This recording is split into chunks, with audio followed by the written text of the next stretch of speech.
We are continuing with the exam time questions of coordination compound in unit of 12th class. We are starting with coordination compounds.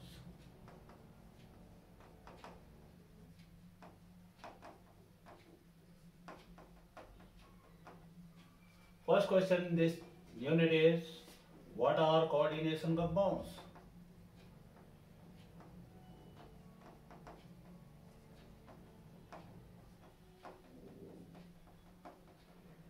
So coordination compound, these are the compounds where transition metal is bound to the ligand, the electron rich species, through coordinate bonds. Example is FeCN6, K3FeCN6, and we have tetramine copper 2 sulfate. This is coordinated part. If we see the structure of this coordinated part, Fe is bound to cyanides through 6 coordinate bonds.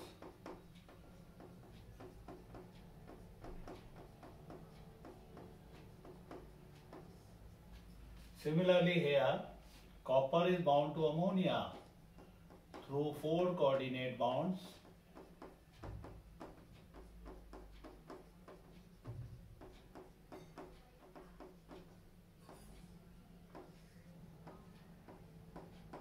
Here coordination number of iron, that is 6. Coordination number of copper ion, it is 4. Here iron is present in +3 state because it will be having 3 negative charge neutralized by 3 positive potassium ions. Here copper is present in +2 state because ammonia is a neutral ligand. This +2 charge is neutralized by this 2 negative charge of the sulfate ions. So this is regarding coordination compound. Then we come to some other definition. What is a complex ion? Tell its types.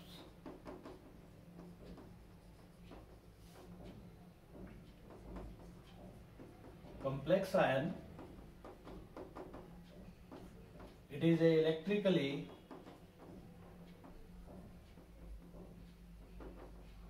charged species formed by combination of metal ion and the ligands.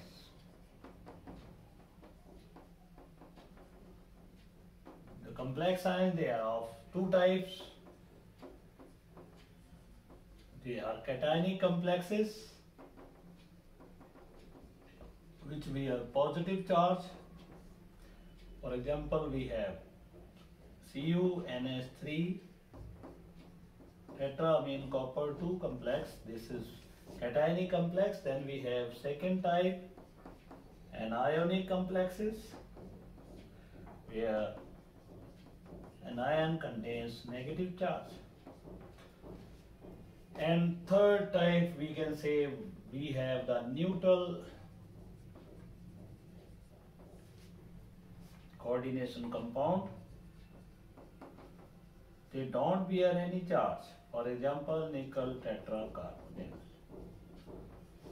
iron pentacarbonyl. They do not bear any charge because iron and carbonyl group, they are the neutral, they don't bear any charges. Then we have another important question. Question number 3. Can NH36 Cl2 give test for nickel ions and ammonia? Answer is no. It cannot do so, because nickel and ammonia, they are bound together by means of coordinate bond. So they cannot be segregated, they cannot be separated from each other. It is the chloride ion which will be producing ions in the solution. When it is added to water, we get NiNH36 2 positive plus 2 chloride ion. These chloride ion, they can be tested with silver nitrate solution. Silver nitrate solution, when added to this solution, it will definitely produce the precipitate, curdy white precipitates of AgCl3 of AgCl plus NO3. Nitrate ions are produced. So these are white precipitates produce that of chloride ion. So we can say the ion which are present outside the coordination sphere, they can be ionized. So this sphere is called as ionization sphere. This part is called as coordination sphere. The ions which are present in the coordination sphere, they cannot be liberated in the form of ions, while the ions which are present outside the coordination sphere, they can be liberated as ions. So it can be tested, they cannot be tested.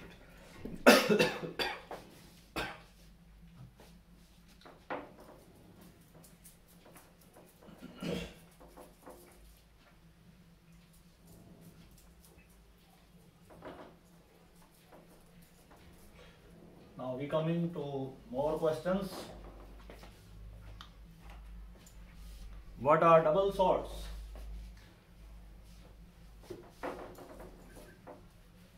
How do they differ from coordination compounds? What are double salts?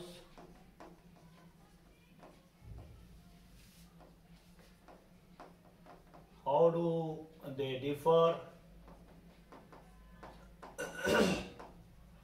from coordination compound?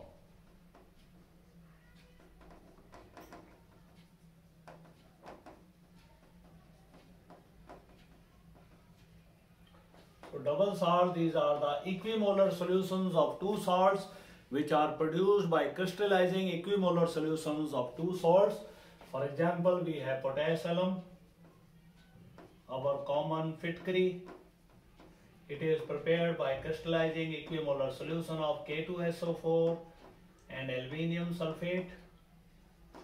It takes up 24 water molecules during crystallization, and on crystallization it gives crystals of K2SO4, Al2SO4 thrice, having 24 water molecules. This is our potash alum.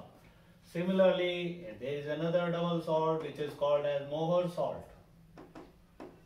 It is prepared by crystallizing equimolar aqueous solution of ferrous sulfate and ammonium sulfate.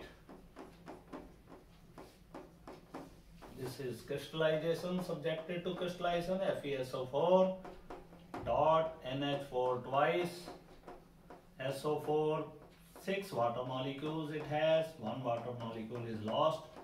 This is Mohr salt. Now second part of the question is, how do double salt they differ from the coordination compound? Double salt, they give test for all the ions which are present in the double salt. Coordination compound, they give test only for the ions which are present outside the coordination sphere. It means it will be testing, giving test only for chloride ion, not for cyanide ion, not for ferric ion, but in a double salt they give the test for all the ions.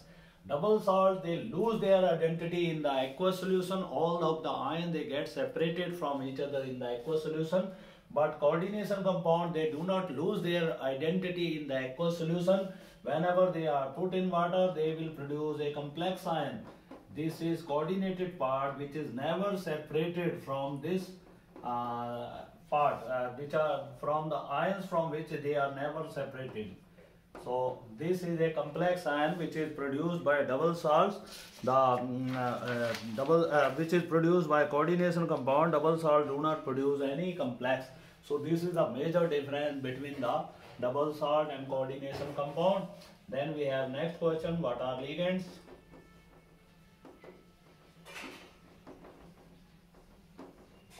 Discuss their types.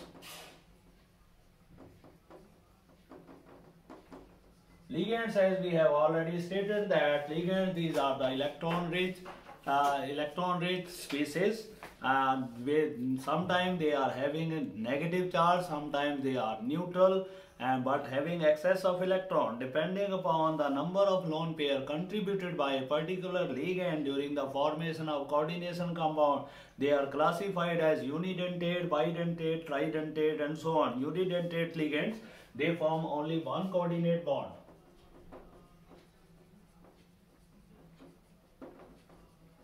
For example, we have water, we have chloride, we have bromide, we have cyanide. Number of such ions which form only one coordinate bond. We have nitrite ion, we have carbonyl group, SCN, NCS, etc. Then we have bidentate ligands.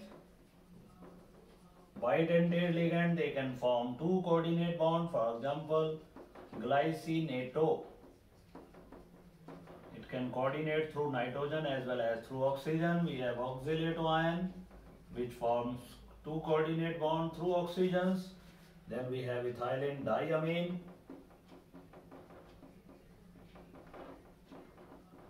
It can form two coordinate bonds with the help of these two lone pairs. Its abbreviation is ZN, its abbreviation is OX. It is glycinato.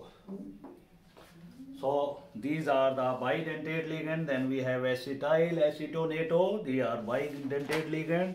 We have dimethyl glyoxymato. We have 2,2-dipyridyl. We have orthophenanthrin.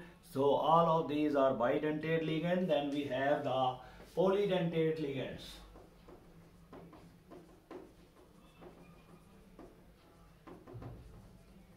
The ligand which form more than two coordinate bond with transition metal ions, they are called as polydentate ligand. They are classified as tridentate ligand, tetradentate ligand, pentadentate ligand, and hexadentate ligands. Now we'll be discussing one example of each type of ligand. In polydentate class, we have first of all a tridentate ligand.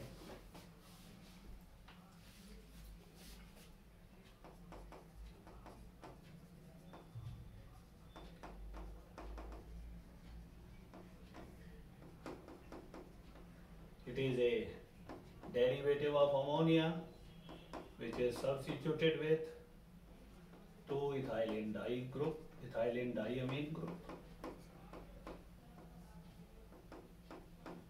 It is tridentate ligand. This is called a diethylene triamine. This is a tridentate ligand. It is forming three coordinate bond with the metal ion. Then we have the triethylene tetramine. This is your ethylene diamine. Having lone pair, it is substituted with another CH2NH2 group. Having lone pair here, substituted with another CH2CH2NH2 group. So it is capable of forming four coordinate bonds. One hydrogen is left here. In both cases, this is tetradentate ligand forming four coordinate bond. Then we have pentadentate ligand which forms five coordinate bond. This is ethylene diamine. It is substituted with acetate group. Again nitrogen substituted with acetate group. These are the four coordinate bond up to now it can form. For formation of fifth coordinate bond, it is substituted with another glycinato group. So it is forming five coordinate bond. One hydrogen is left here. It is called as EDTA. How negative? How many negatives it has? 3 negative. 1 negative, 2 and 3 negative. Then we have hexadentate ligand.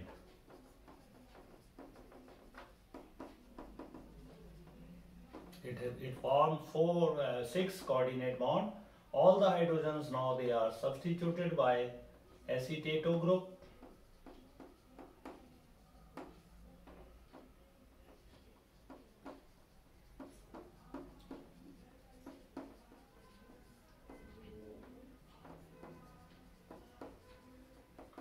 So 4 coordinate bonds they are produced by these oxygen.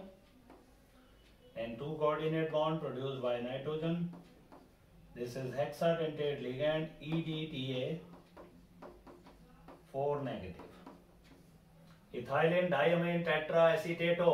It is ethylene diamine triacetato 3 negative. Triacetate group, 3 acetate group are present here.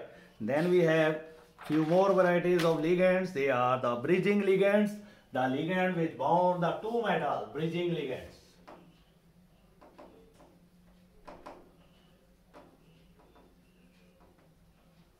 Bound to metal. For example, cobalt is bound by OH, it is bound by amido group.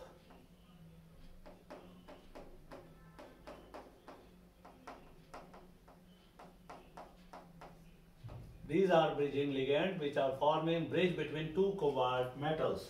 Then we have the ambidentate ligand. Ambidentate ligands are those ligands which are having two donor atoms, but at a time they coordinate through only one donor atom. Such ligand which have two donor atoms, but at a time they contribute only through one donor atom, they are called as ambidentate ligand. For example, we have CN can coordinate through carbon, NC can coordinate through nitrogen, SCN can coordinate through sulfur, NCS can coordinate through nitrogen in this case. Then we have chelating ligand. Chelating ligand, they are the polydentate ligand which form a cyclic structure around the metal ion. For example, we have cobalt metal joined to ethylene diamine in this manner.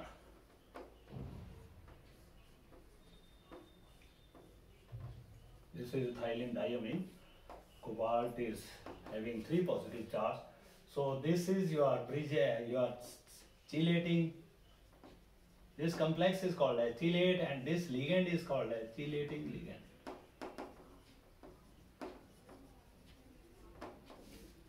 In next lecture, we will be studying the some more important definition followed by nomenclature of coordination compound. Thank you very much.